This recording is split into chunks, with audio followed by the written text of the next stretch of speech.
메마른 애리조나 사막, 거친 바람이 불고 있습니다. 죽은 땅에서 무언가 자랄 수 있다고요? 윌콕스 밸리의 농장은 갈라진 땅과 말라버린 우물만 남아있죠. 미국 애리조나 윌콕스 밸리. 6개월 넘게 비 한 방울 오지 않는 이곳에서 레이첼은 무릎을 꿇고 메마른 흙을 움켜줍니다. 농장 매각을 하루 앞두고 있던 한 여성이 지금은 단 하나의 씨앗이 땅을 뚫고 나오는 기적을 목격했습니다. 한국 기술이 우리를 살렸어요. 떨리는 목소리로 그녀가 말합니다. 극한의 환경 속에서, 절망적인 위기 속에서, 그리고 한국인 기술자들의 도움으로 지금부터 들려드릴 이야기는 기후 위기 속에서도 포기하지 않는 사람들에 관한 진짜 이야기입니다. 죽은 땅에서 피어난 희망, 윌콕스 밸리의 기적이 찾아왔습니다. 이런 감동적인 이야기가 감동내국자에서 시작됩니다. 여러분의 좋아요와 구독 버튼을 눌러 이 감동의 여정에 힘을 보태주세요. 저는 미국 애리조나 주 윌콕스 밸리에 사는 레이첼 톰슨입니다. 사실 이곳을 죽은 땅이라고 부르는 사람들이 많아요. 틀린 말은 아니죠. 사막 한복판에 자리 잡은 이 작은 농장에서 3대째 살아왔지만 지금처럼 절망스러웠던 적은 없었거든요. 할아버지가 일구기 시작한 이 땅은 예전엔 그래도 먹고 살만했습니다. 지하수만 충분했다면 말이에요. 하지만 10년 전부터 상황이 달라졌어요. 대형 축산 회사들이 들어오면서 물을 엄청나게 퍼올리기 시작했거든요. 우리 같은 소농들은 속수무책이었습니다. 작년 여름이었어요. 우물이 완전히 말라버린 건 펌프를 아무리 돌려도 먼지만 날릴 뿐이었죠. 20년 동안 키워온 목화밭이 하루아침에 갈색으로 변해버렸습니다. 아들 제이크는 그때 대학 진학을 포기하겠다고 했어요. 엄마, 농장 팔고 도시로 나가자고요. 하지만 쉽게 포기할 수 없었습니다. 이 땅은 단순히 농장이 아니라 우리 가족의 역사니까요. 할아버지가 손수 심은 메스키트 나무가 아직도 집 앞에 서 있고 아버지가 돌로 쌓은 담장이 여전히 농장을 둘러싸고 있거든요. 그런데 신기하게도 한국과의 인연은 오래전부터 시작됐어요. 고등학교 때 교환학생으로 온 미나라는 친구가 있었거든요. 미나는 한국의 농업 이야기를 자주 들려줬어요. 우리나라도 예전엔 가난한 농업국이었는데 지금은 기술로 농업을 완전히 바꿨다고 했죠. 그때는 그냥 흘려들었는데 지금 생각해보니 그게 복선이었나 봐요. 올해 초 절망 속에서 인터넷을 뒤지다가 한국의 건조지 농업 기술에 대한 기사를 봤어요. 사막에서도 농사를 짓는다는 내용이었는데 처음엔 믿기지 않았습니다. 하지만 더 찾아보니 한국이 중동과 아프리카에서 성공적으로 농업 프로젝트를 진행하고 있더라고요. 마침 그때 윌콕스 밸리 농업위원회에서 긴급 회의를 열었어요. 주 정부에서 지하수 규제를 논의하고 있다는 소식 때문이었죠. 회의장 분위기는 썰렁했습니다. 모두들 농장을 접을 생각만 하고 있었거든요. 그런데 회의 중에 놀라운 소식을 들었어요. 한국농촌진흥청에서 미국 농무부와 협력해서 건조지 농업기술 시범 사업을 추진한다는 거였어요. 윌콕스 밸리가 후보지 중 하나라고 했습니다. 처음엔 말도 안 된다고 생각했어요. 한국 사람들이 여기까지 와서 뭘 할 수 있겠어요. 하지만 농업위원회 의장인 톰 아저씨가 진지하게 말하더라고요. 레이첼, 이게 마지막 기회일지도 몰라. 한국 기술자들이 다음 주에 온다니까 한번 만나보자. 그때 가슴이 두근거렸어요. 혹시 모르잖아요.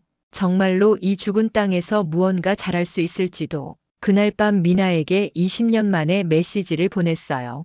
한국 농업 기술이 정말 그렇게 대단해? 답장은 금방 왔습니다. 레이첼, 한국은 불가능을 가능하게 만드는 나라야. 꼭 시도해봐. 이제 며칠 후면 한국에서 온 기술자들을 만나게 됩니다. 솔직히 기대 반 걱정 반이에요. 하지만 포기하기엔 아직 이른 것 같아요. 할아버지가 이 땅을 일궈낼 때도 모든 사람이 불가능하다고 했거든요. 한국에서 온 두 사람을 처음 봤을 때의 느낌을 지금도 생생하게 기억합니다. 박시우 박사와 정민아 연구원이었어요. 시우 씨는 키가 크고 차분한 인상이었고 미나 씨는 작지만 눈빛이 반짝이는 사람이었죠. 둘 다 생각보다 젊어서 놀랐어요. 농업위원회 회의실에서 만났는데 분위기가 어색했습니다. 우리 농민들은 대부분 회의적이었거든요. 특히 옆 농장 빌 아저씨는 대놓고 불만을 표했어요. 한국 사람들이 우리 사막을 뭘 알겠어? 여기서 30년 농사 지은 내가 포기하는 마당에. 그런데 시우 씨가 차근차근 설명하기 시작했습니다. 한국도 예전엔 척박한 땅이 많았다고 했어요.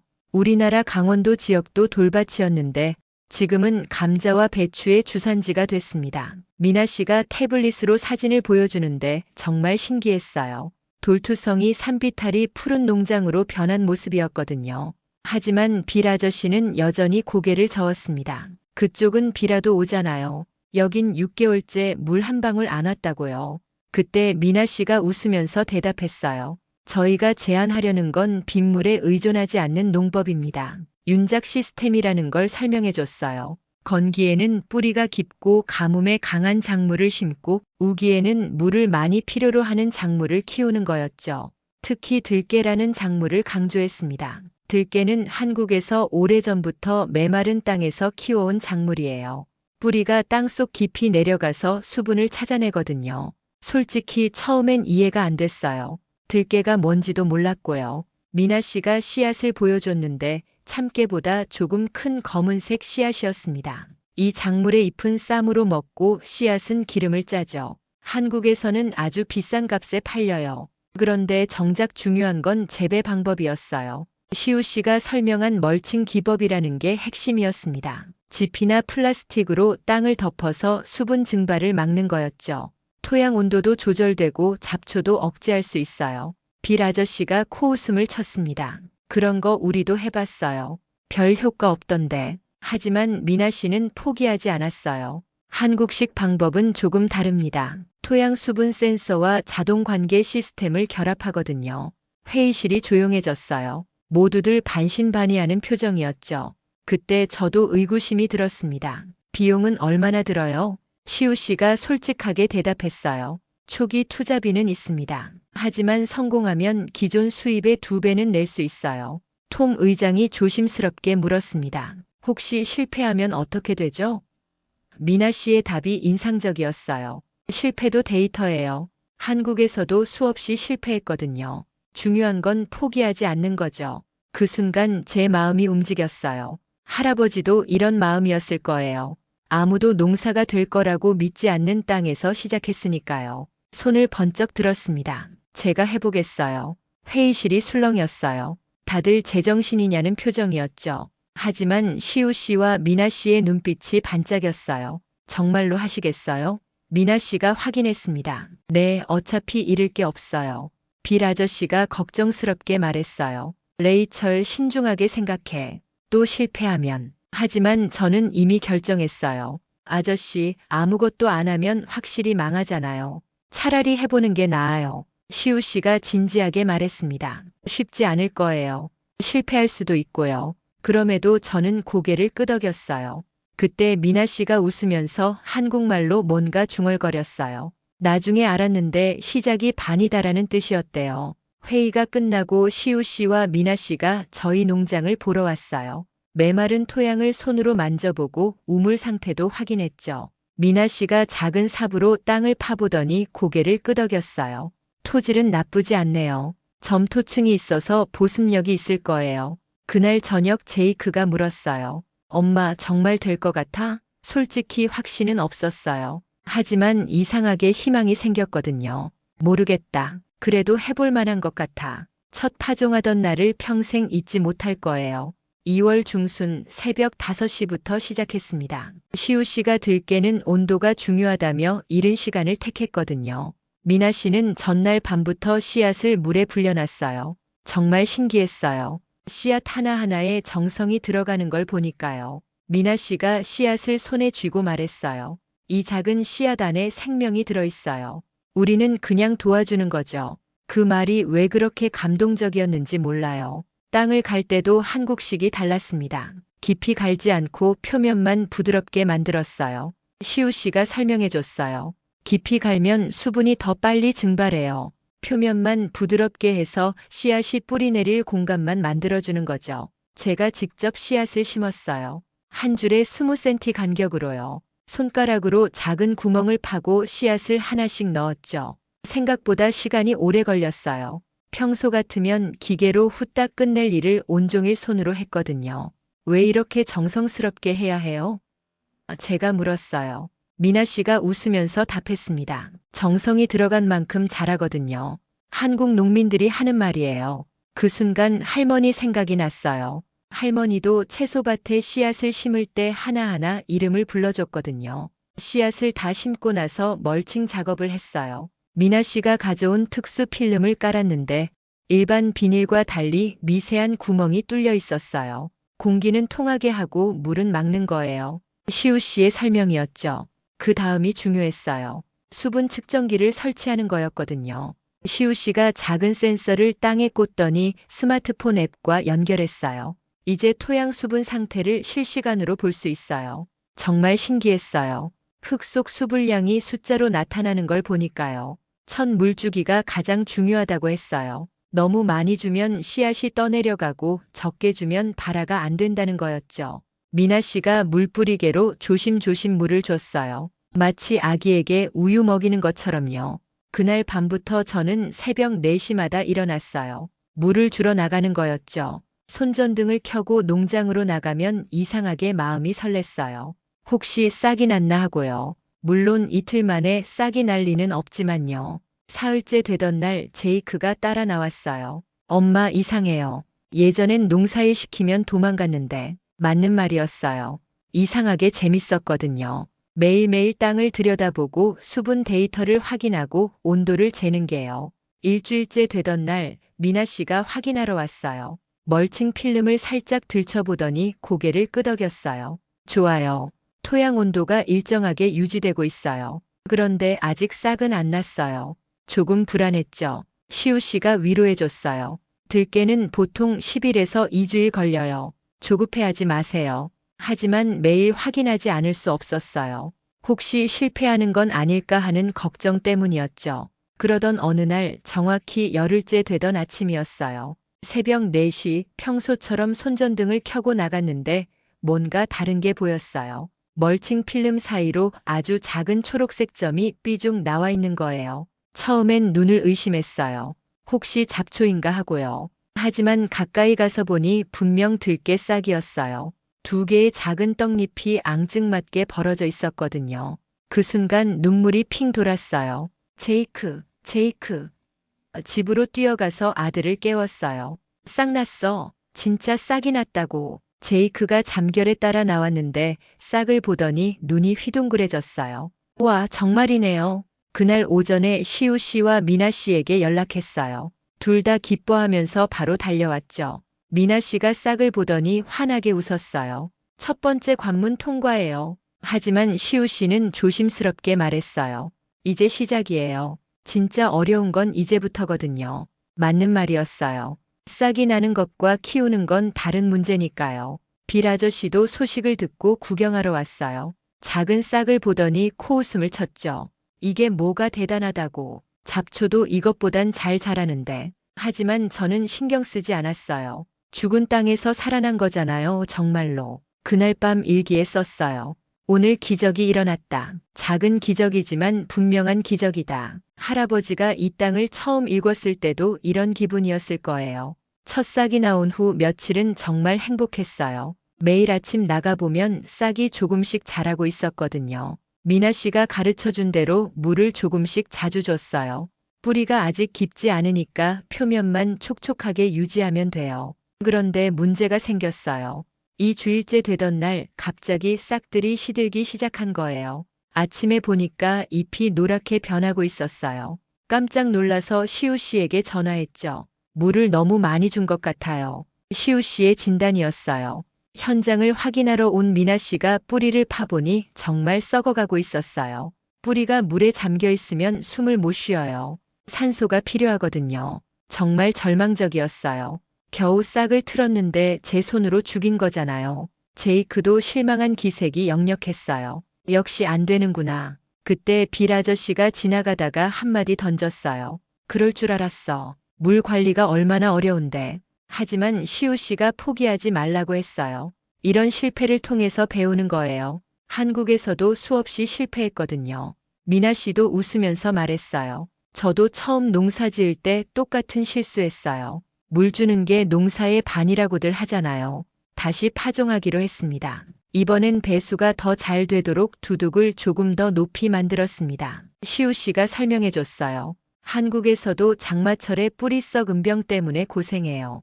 배수가 가장 중요하다는 걸 그때 배웠거든요.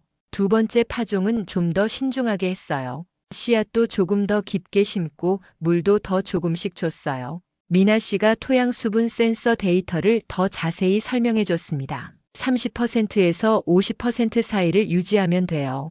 70%가 넘으면 너무 많은 거예요. 이번엔 제이크도 적극적으로 도왔어요. 스마트폰 앱으로 수분 데이터를 확인하는 일을 맡았거든요. 엄마, 오늘은 45%예요. 물 안 줘도 될 것 같은데요. 아들이 농사에 관심을 보이니까 신기했어요. 다시 기다리는 시간이 시작됐습니다. 이번엔 더 조심스러웠어요. 첫 번째 실패가 트라우마가 됐거든요. 매일 밤 불안해서 잠이 안 왔습니다. 혹시 또 실패하면 어떻게 하나 하고요. 열흘째 되던 날 또 싹이 났어요. 이번엔 더 튼튼해 보였어요. 미나 씨가 확인해 보더니 만족스러워했습니다. 이번엔 뿌리가 건강해요. 색깔도 더 진하고요. 그런데 이번엔 다른 문제가 생겼습니다. 새들이 싹을 쪼아 먹기 시작한 거예요. 아침에 나가보니 멀쩡했던 싹 몇 개가 사라져 있었어요. 이것도 농사의 일부예요. 시우 씨가 담담하게 말했습니다. 방충망을 쳐야 한다고 했어요. 하지만 비용이 만만치 않았어요. 그때 제이크가 아이디어를 냈어요. 헌옷으로 허수아비 만들어서 세우면 어때요? 미나 씨가 박수를 쳤습니다. 좋은 생각이에요. 한국에서도 허수아비를 많이 써요. 아버지 헌 작업복을 입힌 허수아비를 만들었어요. 모자도 씌우고 팔도 움직이게 했죠. 제이크가 이름도 지어줬어요. 아빠처럼 든든한 파수꾼이니까 덕터 가디언이라고 해요. 허수아비 효과가 있었나 봐요. 새들이 덜 와서 싹들이 무사히 자랐습니다. 이 주일이 지나니까 진짜 잎이 나기 시작했어요. 들깨 특유의 둥글고 주름진 잎이요. 그때 놀라운 일이 일어났습니다. 이웃 농장 톰 아저씨가 구경하러 온 거예요. 평소에 우리 농장엔 관심도 없던 분이었는데요. 레이첼, 뭘 키우는 거야? 잎이 특이하네. 미나 씨가 들깨에 대해 설명해 줬습니다. 잎도 먹을 수 있고 씨앗으로는 기름도 짠다고요. 톰 아저씨가 관심을 보였습니다.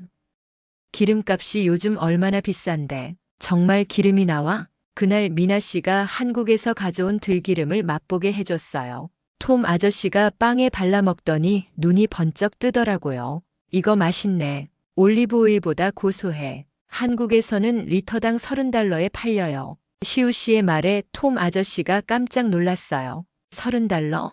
우리가 키우는 옥수수보다 비싸네. 그때부터 분위기가 달라졌습니다.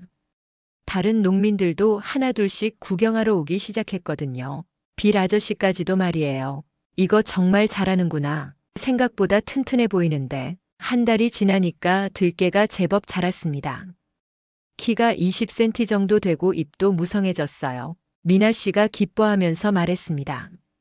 이제 안정기에 접어들었어요.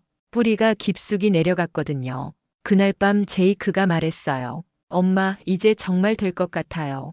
대학 진학 포기 안 해도 되겠어요. 그 말을 듣는 순간 눈물이 났습니다.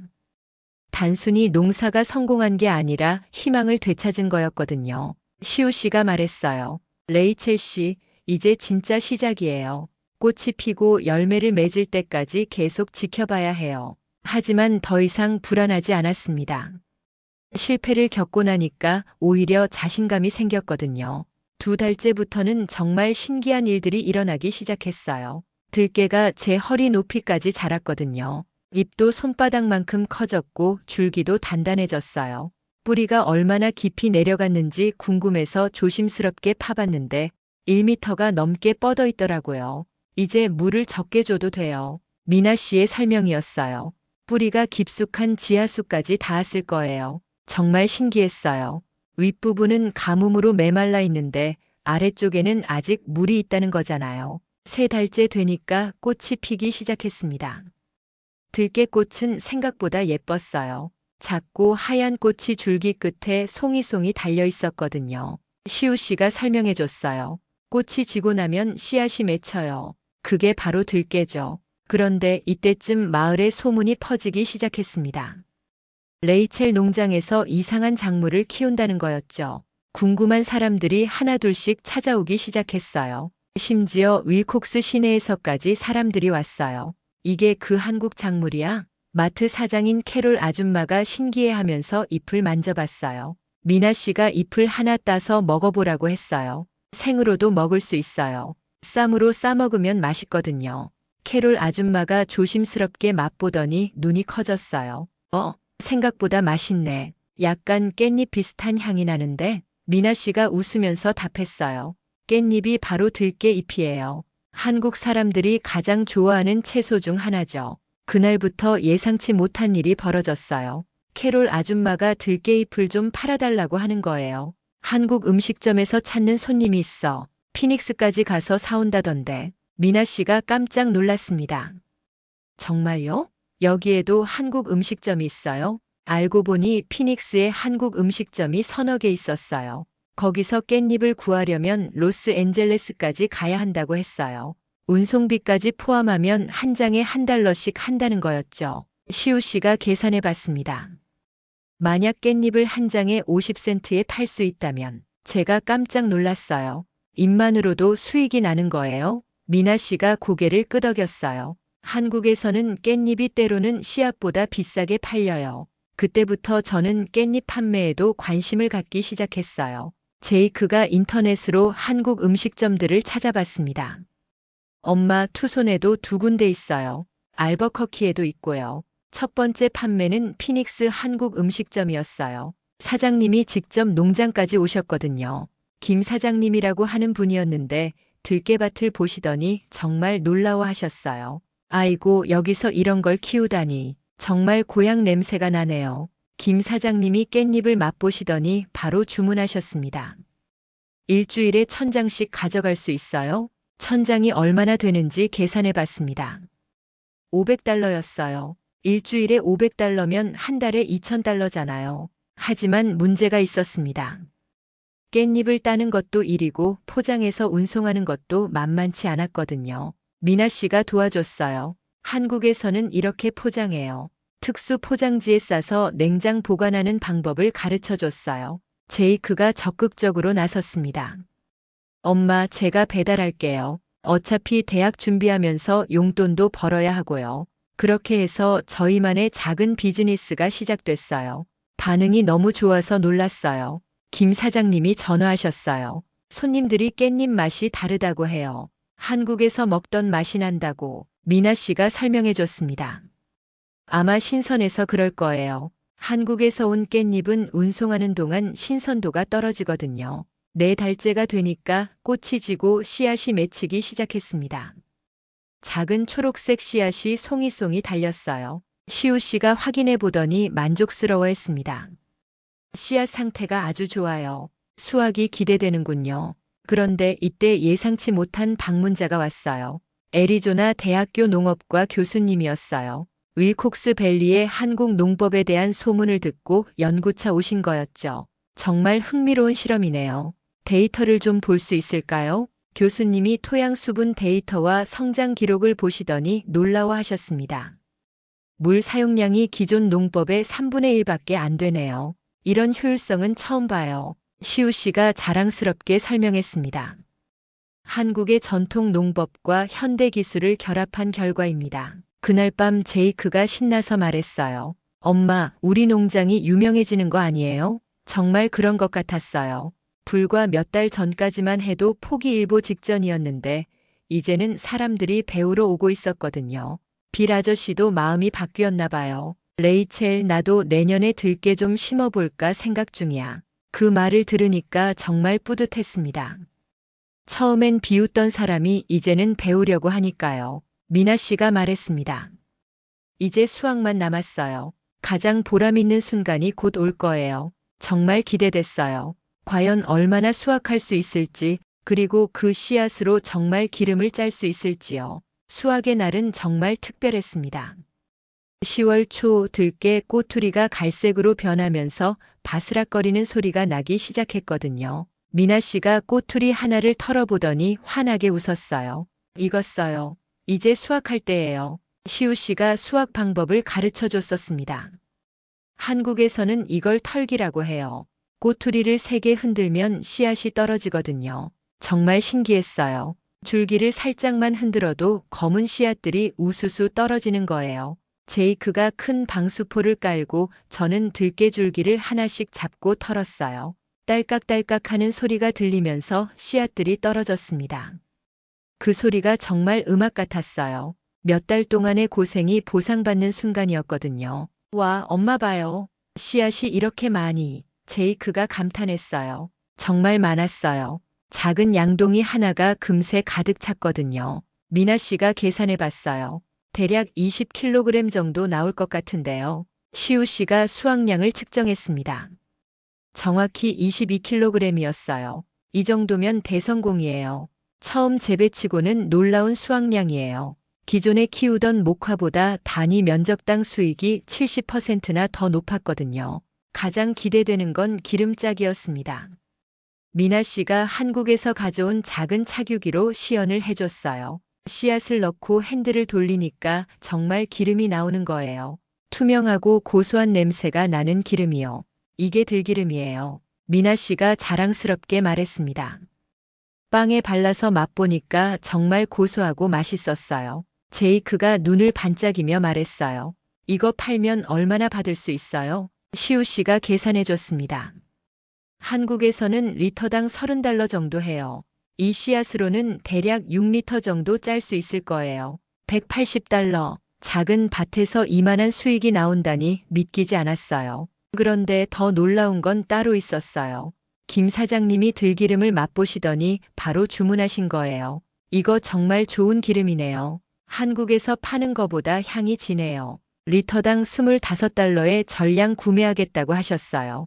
그날 오후에 마을 사람들이 구경하러 왔어요. 톰 아저씨, 캐롤 아줌마, 심지어 빌 아저씨까지 모두 왔어요. 들깨를 털어서 씨앗을 받는 모습을 보더니 모두들 신기해했어요. 레이첼 정말 대단하네. 이런 걸 어떻게 생각해냈어? 톰 아저씨가 감탄했어요. 저는 솔직하게 대답했어요. 저 혼자서는 못했어요. 시우 씨와 미나 씨가 다 가르쳐 주신 거예요. 빌 아저씨가 들기름을 맛보더니 표정이 바뀌었어요. 이거 맛있네. 정말 이런 기름이 씨앗에서 나와? 미나 씨가 현장에서 착유 시연을 해주니까 모두들 깜짝 놀랐습니다. 내년에 나도 좀 가르쳐 줄 수 있어? 빌 아저씨가 조심스럽게 물었어요. 시우 씨가 웃으면서 답했습니다. 물론이죠. 우리 목적이 바로 그거거든요. 기술을 나누는 거요. 그날 저녁 애리조나 대학교 교수님이 다시 오셨어요. 수확량 데이터를 보시더니 정말 놀라워하셨습니다. 이런 수익성이라면 윌콕스 밸리 농업에 혁명이 일어날 수 있겠는데요. 교수님이 제안하셨어요. 내년에 시범 사업을 확대해보면 어떨까요? 농무부에서 지원을 받을 수 있을 거예요. 정말 꿈 같은 이야기였습니다. 불과 몇 달 전까지만 해도 농장을 팔려고 했는데 말이에요. 제이크가 가장 기뻐했어요. 엄마, 이제 정말 대학 갈 수 있겠어요. 그것도 농업과로. 아들이 농업에 관심을 갖게 된 게 가장 큰 수확이었습니다. 그날 밤 시우 씨와 미나 씨를 집으로 초대했어요. 제가 직접 요리한 들깨 요리를 대접하고 싶었거든요. 들깨잎으로 쌈을 싸먹고 들기름으로 볶은 감자도 만들었습니다. 정말 맛있어요. 한국 음식 같아요. 미나 씨가 감동해했어요. 시우 씨도 만족스러워했습니다. 이제 정말 성공한 것 같네요. 레이첼 씨가 이 기술을 완전히 자기 것으로 만드셨어요. 식사 후에 시우 씨가 중요한 이야기를 꺼냈습니다. 내년에는 윤작을 해야 해요. 우기가 시작되면 밀을 심는 거죠. 윤작 시스템의 진짜 장점을 보여줄 때가 온 거였어요. 들깨가 토양의 질소를 보충해줘서 밀이 더 잘 자랄 거예요. 미나 씨의 설명이었습니다. 정말 놀라웠어요. 한 작물이 다음 작물을 위해 땅을 준비해주다니요. 그날 밤 일기에 썼어요. 오늘은 정말 기적의 날이었다. 죽은 땅에서 이런 풍성한 수확을 거둘 줄 누가 알았을까? 할아버지도 하늘에서 기뻐하고 계실 거다. 아들의 말이 특히 기억에 남았습니다. 엄마, 우리도 누군가를 도와줄 수 있겠어요. 정말 그렇죠. 받기만 했던 저희가 이제는 다른 농민들에게 기술을 나눠줄 수 있게 됐으니까요. 수확이 끝나고 한 달 후 윌콕스밸리 농업위원회에서 발표회를 열었습니다. 저희 농장의 성과를 다른 농민들과 나누는 자리였거든요. 솔직히 떨렸습니다. 평생 사람들 앞에서 발표 같은 건 해본 적이 없었으니까요. 하지만 시우 씨와 미나 씨가 격려해줬어요. 레이첼 씨가 직접 경험한 걸 이야기하는 게 가장 설득력 있어요. 미나 씨가 프레젠테이션 자료도 도와 만들어줬습니다. 사진과 그래프가 가득한 자료였죠. 발표회 당일 생각보다 많은 사람이 왔어요. 윌콕스 밸리 농민들은 물론이고 투손과 피닉스에서도 사람들이 찾아왔거든요. 애리조나 농업청에서도 공무원이 2명이나 왔어요. 처음엔 목소리가 떨렸습니다.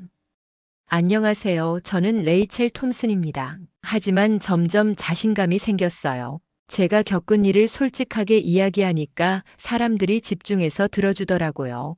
1년 전만 해도 이 농장을 포기하려고 했어요. 지하수가 말라서 더 이상 농사를 지을 수 없다고 생각했거든요. 청중들이 고개를 끄덕였습니다.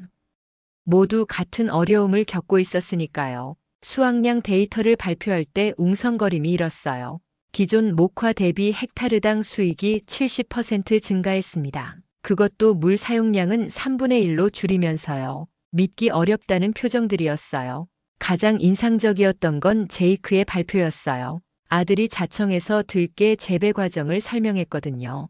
처음엔 반신반의했어요. 하지만 씨앗이 싹 트는 걸 보면서 생각이 바뀌었어요. 제이크가 스마트폰 앱으로 토양 수분을 실시간 확인하는 방법을 시연했어요. 젊은 농민들이 특히 관심을 보였습니다.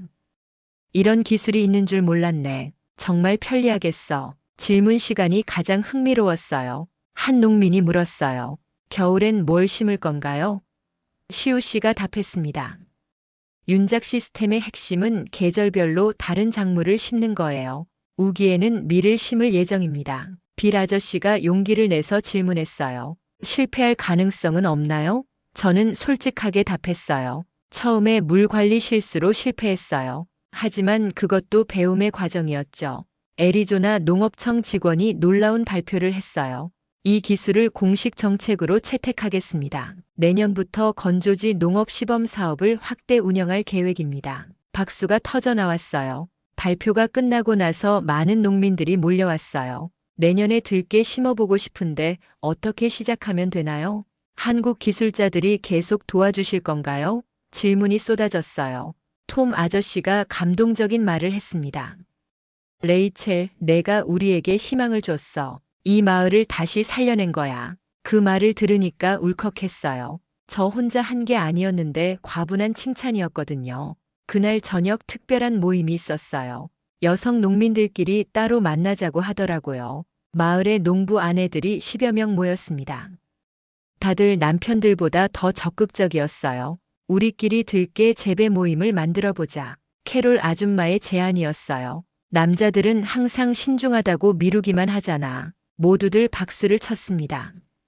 정말 좋은 아이디어였거든요. 그렇게 해서 윌콕스 밸리 여성 농업인 협회가 만들어졌어요. 저를 회장으로 추대하더라고요.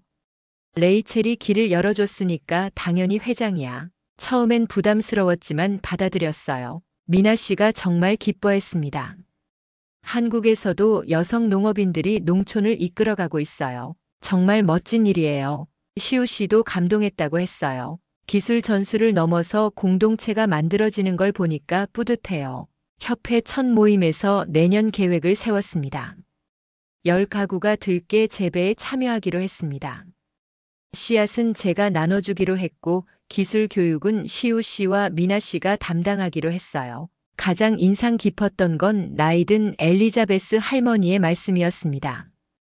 60년 전 이 마을에 처음 왔을 때도 이런 희망이 있었어. 그때처럼 다시 활기가 돌고 있는 것 같아서 기뻐. 할머니 눈에 눈물이 맺혔어요. 협회에서 결정한 가장 중요한 일은 교육 프로그램이었습니다. 매주 토요일마다 모여서 농업 기술을 배우고 서로의 경험을 나누기로 했어요. 저도 강사 역할을 하게 됐거든요. 제이크가 말했습니다. 엄마가 이제 진짜 농업 지도자가 됐네요. 맞는 말이었어요. 받기만 했던 제가 이제는 가르치는 사람이 된 거죠. 이런 변화가 정말 꿈만 같았어요. 그날 밤 시우 씨가 중요한 이야기를 했습니다. 내년에 우기가 오면 밀 파종을 할 텐데 그때가 진짜 윤작 시스템의 효과를 볼 수 있는 때예요. 정말 기대됐습니다. 들깨가 만든 좋은 토양에서 밀이 얼마나 잘 자랄지요. 미나 씨도 한국으로 돌아가기 전에 마지막 당부를 했어요. 레이첼 씨는 이제 선생님이 되셨어요. 다른 농민들에게 용기를 주는 사람이 되신 거죠. 그 말이 정말 가슴에 와 닿았습니다. 겨울이 끝나고 이듬해 봄이 오면서 정말 기적 같은 일이 시작됐어요. 우기가 시작되자마자 밀 파종을 했거든요. 들깨를 키웠던 바로 그 땅에요. 시우 씨의 말대로 윤작 시스템의 진짜 힘을 보여줄 때가 온 거였죠. 땅을 만져보는 순간 깜짝 놀랐습니다. 작년과 완전히 달랐거든요. 흙이 부드럽고 촉촉했어요. 들깨 뿌리가 땅 깊숙이 수분을 끌어올리고 잎이 썩으면서 토양에 영양분을 공급했다는 시우 씨의 설명이 맞았습니다. 이제 난 2계절의 농부예요. 미나 씨에게 그렇게 말했을 때 그녀가 환하게 웃었어요. 정말 멋진 표현이에요. 한국에서도 그런 말 써도 될까요? 제 마음을 이해해 주는 것 같아서 고마웠어요. 밀 파종 첫날 윌콕스밸리 여성농업인 협회 회원들이 모두 와서 도왔습니다. 10가구가 각자 들깨를 심었는데 모두 성공했거든요. 이제는 밀 차례였어요. 서로 도우며 일하니까 훨씬 즐거웠어요. 제일 놀라운 건 빌 아저씨였어요. 작년에 그렇게 반대하던 분이 이제는 제일 열심이었거든요. 레이첼, 내 밭 토양도 한번 봐줄 수 있어? 겸손하게 부탁하시더라고요. 사람이 이렇게 변할 수 있다니 신기했어요. 밀이 자라는 모습은 정말 장관이었습니다. 기존 밭보다 훨씬 빠르게 자랐거든요. 초록색 새싹들이 일제히 고개를 내미는 모습을 보니까 감동이 밀려왔어요. 이 모든 게 들깨 덕분이었습니다. 제이크는 이제 완전히 농업에 빠져 있었어요. 애리조나 대학교 농업과에 합격했거든요. 엄마, 저도 시우 씨처럼 농업 기술자가 되고 싶어요. 아들이 꿈을 찾은 모습이 가장 큰 보람이었습니다. 시우 씨와 미나 씨가 한국으로 돌아가는 날이 다가왔어요. 1년간의 시범 사업이 끝난 거였죠. 아쉬웠지만 이제는 저희 힘으로도 충분히 할 수 있었어요. 모든 기술을 배웠으니까요. 작별 인사를 나누는 날 마을 사람들이 모두 모였습니다. 감사 인사를 전하려고 했거든요. 톰 의장이 대표로 말했어요. 여러분 덕분에 우리 마을이 다시 살아났습니다. 평생 잊지 않을 거예요. 시우 씨가 마지막으로 당부했습니다. 기술보다 중요한 건 마음이에요. 포기하지 않는 마음, 서로 돕는 마음이 진짜 농업의 힘이거든요. 그 말이 가슴 깊이 와 닿았어요. 미나 씨는 제게 특별한 선물을 줬습니다. 한국에서 가져온 들깨 씨앗이었어요. 이건 특별한 품종이에요. 더 가뭄에 강하고 수확량도 많아요. 내년에 심어보세요. 정말 고마웠어요. 공항에서 헤어질 때 울었어요. 1년 동안 가족 같았거든요. 미나 씨도 눈물을 흘렸어요. 레이첼 씨, 꼭 연락하며 지내요. 언젠가 한국에도 놀러 오세요. 제이크가 약속했어요. 대학 졸업하면 꼭 한국 갈게요. 그들이 떠나고 한 달 후 정말 놀라운 소식을 들었어요. 저희 프로젝트가 미국 농무부의 혁신적 농업기술 우수 사례로 선정된 거예요. 전국적으로 확산할 가치가 있다는 평가였죠. 더 놀라운 건 따로 있었어요. 한국과 미국 정부가 공식적으로 건조지 농업기술 협력 협정을 체결한다는 거였어요. 저희가 시작한 작은 실험이 국가 간 협력으로 발전한 거였죠. 윌콕스밸리는 이제 완전히 달라졌어요. 죽어가던 농촌이 희망의 상징이 됐거든요. 전국에서 견학하러 오고 언론에서도 취재하러 와요. 하지만 저는 여전히 그냥 농부일 뿐이에요. 밀 수확을 앞둔 어느 날 농장에서 혼자 서 있는데 할아버지 생각이 났어요. 할아버지가 처음 이 땅을 일구셨을 때의 마음이 이런 거였을까요? 불가능해 보이는 일을 가능하게 만드는 것 말이에요. 제이크가 다가와서 물었어요. 엄마, 후회하지 않아요? 이렇게 힘든 길을 선택한 거요. 저는 웃으면서 답했어요. 후회? 전혀. 이게 바로 내가 걸어야 할 길이었어. 저녁이 되어 석양이 지는 농장을 바라보니까 감격스러웠어요. 들깨와 밀이 번갈아 자란 이 땅은 이제 정말 살아 있었어요. 바람에 흔들리는 밀 이삭들이 금색으로 빛나고 있었거든요. 그날 밤 마지막 일기를 썼어요. 한국이 우리에게 준 건 기술이 아니었어요. 다시 씨를 뿌릴 용기였죠. 정말 그랬어요. 포기하려던 땅에서 새로운 희망을 키울 용기 말이에요. 이제 저는 확신해요. 기적은 땅에서 자라지 않았어요. 기적은 우리 안에서 자라났죠. 포기하지 않는 마음, 배우려는 의지, 서로 돕는 정신. 그게 바로 진짜 기적이었어요. 내일 아침에도 저는 새벽 4시에 일어날 거예요. 밭을 돌아보고 작물들과 인사하며 하루를 시작할 거예요. 이제 저는 2계절의 농부니까요. 그리고 다른 농민들에게 희망을 나눠주는 사람이니까요. 윌콕스 밸리의 죽은 땅에서 시작된 이 이야기는 이제 끝이 아니라 새로운 시작이에요. 한국과 미국이 함께 만들어낸 작은 기적이 전 세계로 퍼져나갈 거예요. 그리고 저는 그 중심에서 계속 씨앗을 심을 거예요. 석양이 지는 윌콕스 밸리. 푸른 밀밭이 황금빛으로 물들어 있습니다. 1년 후 죽었다고 여겨진 그 땅에서 놀라운 변화가 일어났습니다. 레이첼이 풍성한 들깨를 수확합니다. 윌콕스 밸리 여성농업인 협회 회원들이 함께 웃으며 일해요. 한 사람의 용기가 마을 전체의 희망이 되었고 제이크가 대학 합격 통지서를 들고 레이첼을 향해 소리쳐요. 맘이 합격이야. 절망했던 아들은 꿈을 되찾았습니다. 한국이 우리에게 준 건 기술이 아니었어요. 다시 씨를 뿌릴 용기였죠. 시우 씨와 미나 씨가 공항에서 손을 흔들며 작별 인사하며 떠나갔어요. 두 나라의 만남은 끝났지만 그들이 심은 씨앗은 전국으로 그리고 세계로 퍼져나가고 있습니다. 전국 각지에서 들깨를 재배하는 농민들입니다. 레이첼이 새벽 농장에서 작물들을 돌보며 생각해요. 기적은 땅에서 자라지 않았어요. 기적은 우리 안에서 자라났죠.